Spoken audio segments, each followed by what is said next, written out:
भरत भैया, आपकी टीम में कोई नाचना नहीं जानता है? नाचना आता है किसी को? अरे कहाँ है आपकी टीम? इतने दिन हो गए, आप लोग बाबा के दीवाने हैं। अरे आइए थोड़ा, हाँ हो जाए। आ जाओ आ जाओ।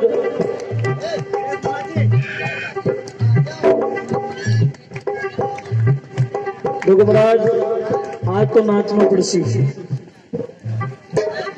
आ जाओ आ जाओ।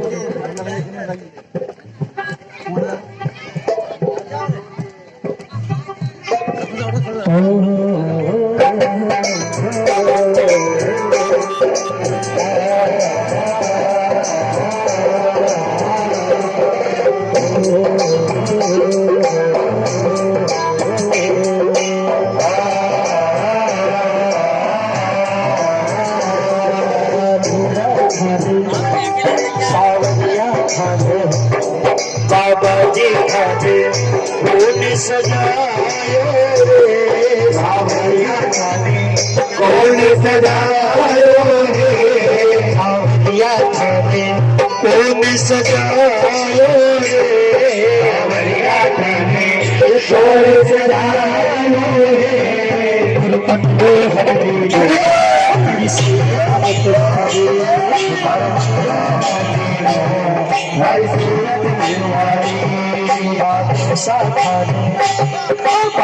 साखाने कौन सजायो रे, कौन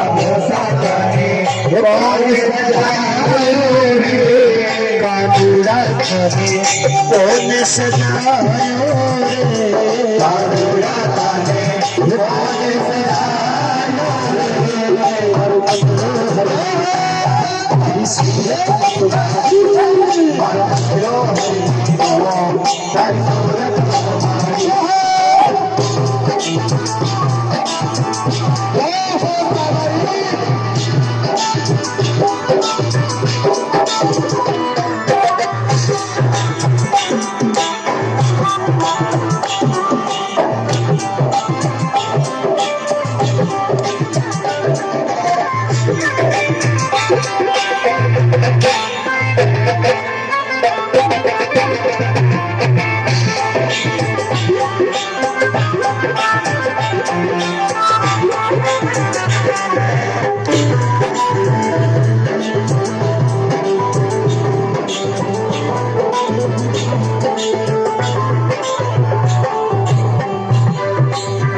कौन विशाल समाधि मंदिर धोरी बजा फहरावे हैं, धोरी बजा फहरावे हैं, धोरी बजा फहरावे हैं, ढोल नगाड़ा मौजत बाजे जगमग ज्योति जगावे हैं, जगमग ज्योति जगावे हैं, जगमग ज्योति जगावे हैं।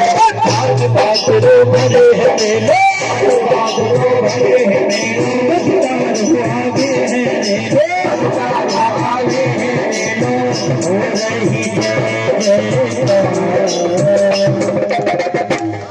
वो चलो रे बाबा रामदेव रे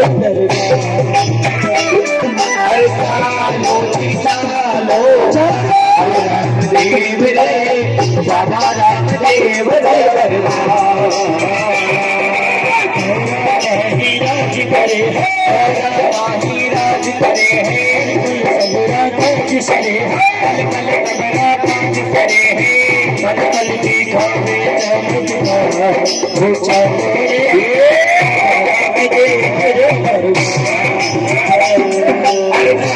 मोती चलो बाबा रामदेव रे बाबा रामदेव रे बाबा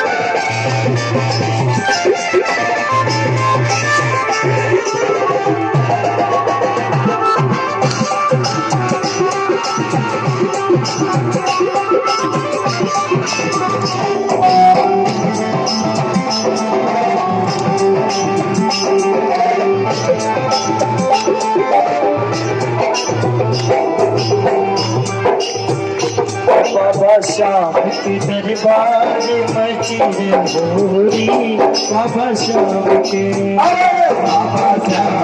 दरबार मचीर भोरी बाबा श्याम के मचीर भोरी मचीर भोरी बाबा श्याम के बाबा श्याम के दरबार मचीर भोरी बाबा श्याम के बाबा श्याम के दरबार मचीर भोरी बाबा श्याम के बाबा श्याम के दरबार मचीर भोरी बाबा श्याम के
प्रेम से बोलिए श्री राम जी महाराज की जय हो।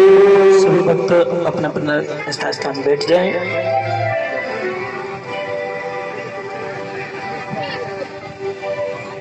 बोलो गोविंद भगवान की जय हो।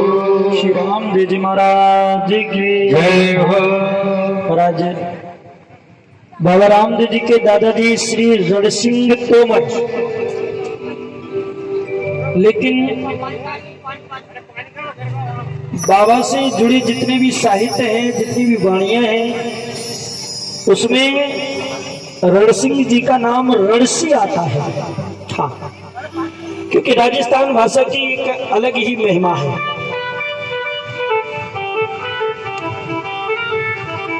जिस तरह से भगवान श्री रामदेव जी के जो पिताजी थे अजमाल जी, लेकिन ये लोक रूप में तो विख्यात है, लेकिन जो वाणियों में अजमाल जी का नाम है वो है राजा अजय सिंह। क्या नाम है? राजा अजय सिंह। हाँ, या यूं मान लें कि अजमल जी उनका निक नेम, जैसे मान लो अपने दो नाम होते ना, एक अपना पढ़ाई लिखाई में चलता है, एक घर का नाम होता है। तो अजमाल जी और लोक रूप से ज्यादा विख्यात हो गया, लेकिन अजय सिंह जो नाम है वो वाणियों में और रामदेव जी से जुड़े साहित्य में अजय सिंह ही वर्णन मिलता है। तो बाबा रामदेव जी के दादाजी थे रणसिंह तोमर, लेकिन वाणियों में साहित्य में रणसी नाम ज्यादा विख्यात है। इन्होंने दुदू, नरेना इत्यादि जयपुर के आसपास जो तमरावती कहलाती है, इस तमरावती के अनेक गांवों पर रणसी जी ने अधिकार कर लिया महाराज। और रणसी जी के 8 पुत्र हुए। कितने? ध्यान देना, 8। सबसे बड़े पुत्र का नाम था अजमाल जी, और उससे जो छोटे थे उनका नाम था राजसी जी, और तीसरे नंबर के थे सलारसी जी, चौथे नंबर के थे गंगो जी, और पांचवें नंबर के थे मोटराज जी, छठवें नंबर पर केशपाल जी, सातवें नंबर पर नैणपाल जी, और आठवें नंबर के थे धनरूप जी। हाँ, और महाराज आपको मैं बता दूं कि जब रणसी जी का शासन आया उस समय हमारे देश में धार्मिक उन्माद अपनी चरम सीमा पर थे। हिंदू मुसलमानों के झगड़े यत्र तत्र, हाँ, धर्म परिवर्तन, गौ हत्या, मंदिरों को विध्वंस करना, ये यवनों का नित्य का कृत्य बन गया था, क्योंकि वो लोग चाहते थे कि किसी तरह से पूरे भारत पर हमारे ही धर्म का झंडा फहराए।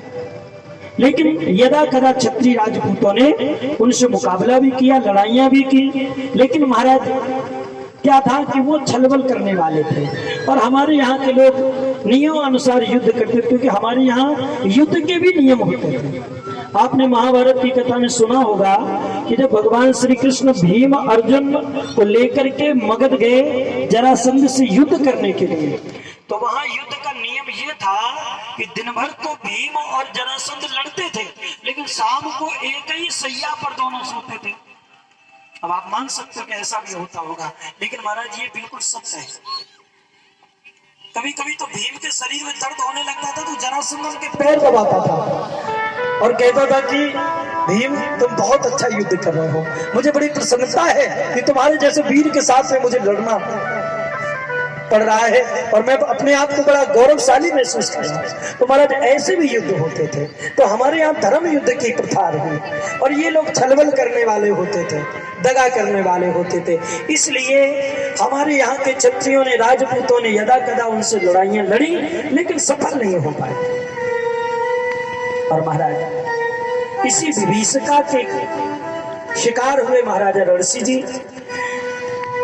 इस धार्मिक उन्माद में, हिंदू मुसलमानों की लड़ाइयों में रणसी जी ने अपने 6 बेटे खो दिए। कितने? 6। हाँ। और महाराज रणसी जी को लगा कि इस तरह से तो मेरा पूरा वंश खत्म हो जाएगा, तो अपने बड़े पुत्र अजमाल और सबसे छोटे धनरू, ये 2 ही बेटे बचे थे। रणसी जी ने कहा कि किसी तरह से मेरा वंश सुरक्षित रहे, और ये दोनों पुत्र बड़े ही धार्मिक स्वभाव के थे।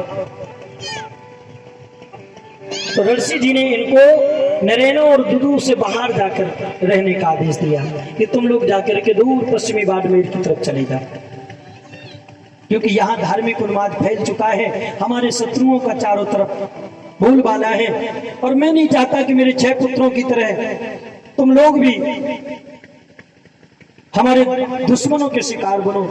तुम लोग अगर सुरक्षित रहोगे तो हमारा तंवर वंश आगे बढ़ जाएगा, कम से कम हमारे वंश का दीपक तो जलता है। तो दोनों भाई पश्चिमी राजस्थान की तरफ निकल गए, और रणसी जी अब अकेले रह गए। तो रणसी जी ने विचार किया कि अब हमारे आगे पीछे कोई नहीं है, अब जब तक जीवन रहेगा तब तक मैं इन आतताइयों से लड़ता रहूंगा, या तो मैं अपनी मातृभूमि को स्वतंत्र करवा लूंगा, या अपने पुत्रों की ही तरह अपने आप को भी मैं अपने सनातन धर्म के लिए और अपनी मातृभूमि के लिए बलिदान कर दूंगा। महाराज अब रणसी जी के पास कोई सेना नहीं है, कोई धन नहीं है, क्योंकि 6 बेटे मारे गए, जो गांवों पर अधिकार था वो भी यवनों ने छीन लिए। तो रणसी जी ने छापामार युद्ध की नीति अपनाई। छापामार समझते हो कि अचानक किसी पर जाकर के आक्रमण करना। तो पूरे दिन तो ये अजमेर की पहाड़ियों में, पुष्कर की पहाड़ियों में छिपे रहते हैं, और रात्रि के समय में जहां जहां यवनों का बाहुल्य है, आतताइयों का, विधर्मियों का बाहुल्य है, उन गांवों में जाकर के आग लगा देते हैं और उन गांवों को लूटपाट कर लेते हैं। यही इनका कृत्य है। तो महाराज ये लुटेरे बन गए। रामदेव जी के साहित्य में रणसी जी को लुटेरा लिखा गया है कि वो लूटपाट करते थे, लेकिन अपने लोगों के साथ नहीं। हाँ, वो उन्हीं लोगों के साथ लूटपाट करते थे जो सनातन धर्म को खत्म करना चाहते थे, जो हमारी संस्कृति को खत्म करना चाहते थे। एक दिन क्या हुआ महाराज, दोपहर का समय था, ये पुष्कर की पहाड़ियों में छिपे हुए थे, तो एक संत हुए थे समस नाम के महात्मा, बहुत ही त्रिकालदर्शी थे, परामंश कोटि के संत थे, मस्त रहते थे। उनको किसी ने काले वस्त्र भेंट कर दिए। भाई हम लोग किसी के यहाँ जाते हैं, हमारी आपकी भी आदत होती, कोई संत दिख जाए तो उसे वस्त्र दे देते, भोजन करवा देते, दक्षिणा दे देते। तो समस्त महात्मा को किसी ने काले वस्त्र दे दिए, तो महात्मा जी ने वो वस्त्र पहन लिए, क्योंकि जो परामंश कोटि के संत होते हैं उनके लिए धर्म मजहब ये धार्मिक उन्माद ये कोई मायने नहीं रखता, वो अपनी मस्ती में मस्त होते हैं।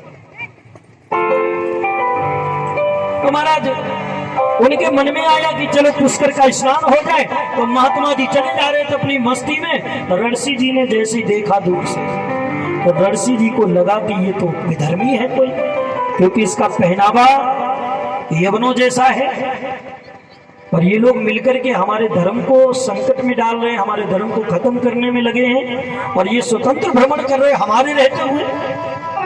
तो महाराज ऋषि जी ने अपने साथियों से इस महात्मा को पकड़ लिया, उनके कपड़े फाड़ डाले, उनके साथ मारपीट की, और उनका झोला झंडा जो भी था सब छिपा लिया, क्योंकि लूटपाट करना उनका काम था। तो महाराज महात्मा ने क्रुद्ध होकर के, क्योंकि कहते हैं अतिशय रगड़ करे जो कोई अग्नि प्रगट चंदन से, चाहे कितना सरल हृदय हो, है ना, चाहे कितना दयावान हो, लेकिन जब लोग ज्यादा सताते हैं तो संतों को भी गुस्सा आ जाता है। लेकिन रोज रोज नहीं आता, कभी कभार आता, और कभी कभार आता है तो फिर ऐसा आता है कि महाराज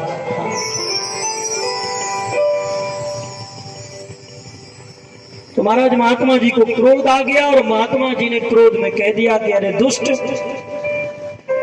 मैंने तेरा क्या बिगाड़ा, मैंने तो कोई अपराध भी नहीं किया, और तूने मुझे इस तरह से प्रताड़ित किया है। मेरा श्राप है कि जिस शक्ति के कारण तेरे शरीर में जो शक्ति है, तेरी ये शक्ति छीन हो जाए और तेरे सारे शरीर में कुष्ठ रोग हो जाए, तू कोढ़ी हो जाए। तो महाराज संत की निंदा का फल ऐसा, जरे नगर अनाथ कर जैसे। जैसे संत ने कहा कि तेरे शरीर में कुष्ठ रोग हो जाए, महाराज जैसे श्राप लगा, ऋषि जी के सारे शरीर में फफूले पड़ने लगे, और उन फफूलों से पीप और मवाद निकलने लगा, जगह जगह पूरे शरीर में घाव हो गए। और जब कुष्ठ रोग हुआ तो इनके जो संगी साथी थे वो हमारा सब छोड़ के भाग गए कि भैया ये हो गया कोढ़ी, अगर इसके साथ रहेंगे तो अपन भी कोढ़ी। तो हमारा जितने भी इनके संगी साथी थे सब छोड़ छाड़ करके भाग गए, क्योंकि महाराज ये दुनियादारी क्या है, ये नाते रिश्ते क्या है। जब तक आपके पास में धन है, आप शक्तिशाली हैं, समृद्ध हैं, तो ये सब अपने हैं, लेकिन जब मुसीबत आती है तो कोई अपना नहीं होता है।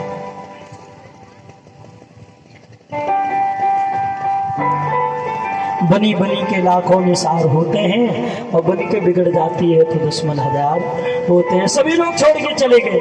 अब ऋषि जी महाराज उस जंगल में अकेले पड़े रहते हैं, क्योंकि अब शरीर में ताकत नहीं रही, पूरे शरीर में कुष्ठ रोग हो गया, तो लूटपाट करना भी बंद, भोजन नहीं मिलता है, कोई साथी नहीं, कोई सेवा करने वाला नहीं है। तो महाराज विचार आया कि चलो गांवों में भिक्षा मांग मांग करके अपना गुजारा करेंगे। तो जिस गांव में जो जाते हैं ना भिक्षा मांगने के लिए, तो गांव के लोग पत्थर मार करके भगा देते हैं, क्योंकि उस जमाने में महाराज कुष्ठ रोग की बीमारी महामारी की तरह होती थी। हाँ, ये लोगों में फैल जाती थी, तो लोगों को डर रहता था कि अगर कोई कोढ़ी आ गया ना तो हो सकता पूरे गांव में ये रोग फैल जाए। तो महाराज गांव के लोग बढ़ने नहीं देते थे, पत्थर मार मार करके, कंकड़ मार मार करके गांव से बाहर। महाराज कथा कहती स्थिति ऐसी हो गई कि 4-4, 5-5 दिन हो जाते हैं, भोजन नहीं मिलता है। कोई बेचारा दयावान अगर रास्ते से निकले तो इनकी दयनीय दशा देख करके दूर से रोटी फेंक करके मार देता है, और ये खा लेते हैं। और महाराज ये सब क्यों हुआ? सिर्फ एक संत का अपमान, इसीलिए भूल करके भी महाराज हाँ, आज मैं देख रहा हूँ समाज की ऐसी स्थिति हो गई है और संतों ने भी कम कबाड़ा नहीं किए हैं, तो इसलिए संतों से लोगों का विश्वास उठ गया है। लेकिन महाराज एक बात मैं जरूर कहूँगा कि ऐसा नहीं है कि सब पाखंडी हैं, सब ढोंगी हैं। हाँ, आज भी सच्चे संत समाज में विद्यमान हैं, तभी तो ये दुनिया टिकी हुई है। आग लगी आसमान में, झुरझुर गिरे अंगार, और संत न होते जगत में तो जल भर तो संसार। हाँ, आज भी सच्चे संत हैं। और कभी कभार महाराज पाखंडियों के चक्कर में हम सच्चे संतों का अपमान कर बैठते हैं। तो मेरा तो यही निवेदन है कि अगर किसी के साथ अच्छा ना कर सको तो उसके साथ बुरा भी ना करो, क्योंकि एक बात तो पक्की है कि दुनिया को चलाने वाला कोई है। अगर दुनिया को चलाने वाला कोई है तो वो अच्छे बुरे का न्याय भी करेगा, चाहे वो संत हो या भगवंत हो या महंत हो।